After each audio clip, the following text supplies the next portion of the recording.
Тула. Говоришь По-русски, по-русски, по-фински, по-немецки, по-французски.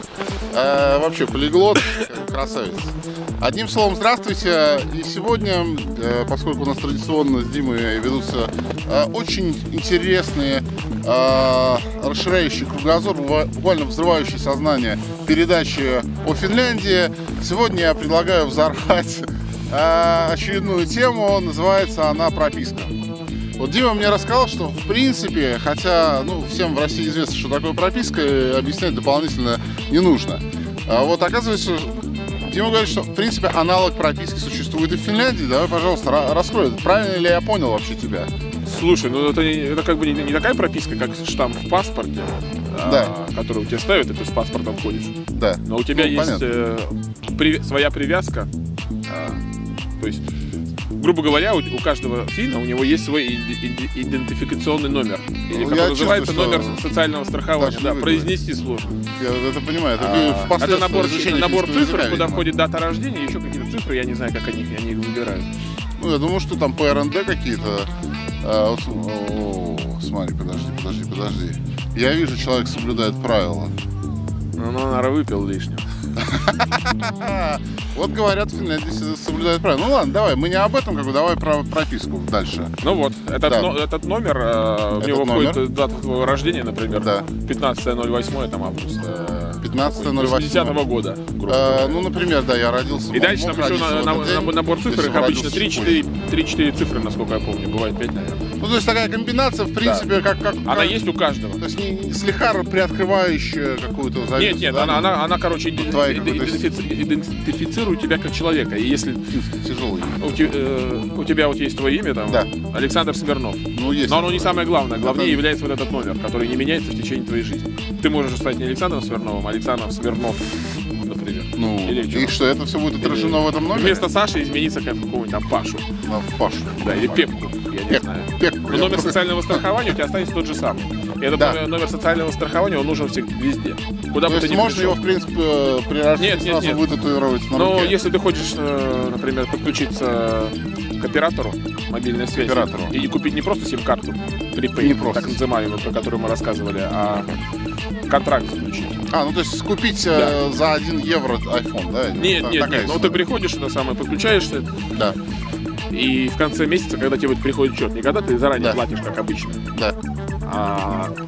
У тебя постоянное подключение, ты говоришь, сколько хочешь, а в конце месяца тебе приходит счет. Это детально, давай не об этом. Нет, я тебе объясняю. В этом случае тебя спросят номер социального страхования, в первую очередь. Если ты придешь к врачу... Я понял, зачем это нужно. Да, я понял, это просто такая мелочь. Немножко контролировать. У нас спрашивают паспорт, у них спрашивают номер социального страхования. То есть, естественно, он вписан в права, например, или у тебя есть, может быть, твоя карта, идентификационная карта твоя.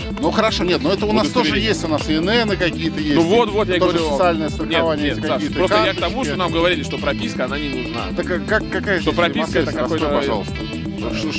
Нам говорили, что если у нас прописка, что это устаревшее, все это никому не нужно. Оно нужно. Если ты хочешь устроить ребенка в детский садик, нужно, чтобы у ребенка был номер социального страхования, чтобы у тебя был. Этот номер социального страхования, когда ты где-то поселяешься, тебе нужно подключить электричество, зарегистрироваться по месту жительства. Чтобы подключить электричество, тебе нужен номер социального страхования. Это та же самая прописка фактически. Ты говоришь, я Саша Смирнов с таким-то номером, я вот сейчас живу... можно сразу говорить, я номер такой-то. Я номер грубо говоря, 345. Ты Саша Смирнов. Да. Я знаю, на таможне, когда спрашивают, куда я еду. Пойдешь ли ты в школу, хочешь ли ты получить там какие-то социальные, какие-то там помощь. Давай мы проверим. Университет. В следующий раз поедем на таможню. Я буду, когда говорить, я еду не к Диме Смирнову, я сразу... Этот номер как бы он...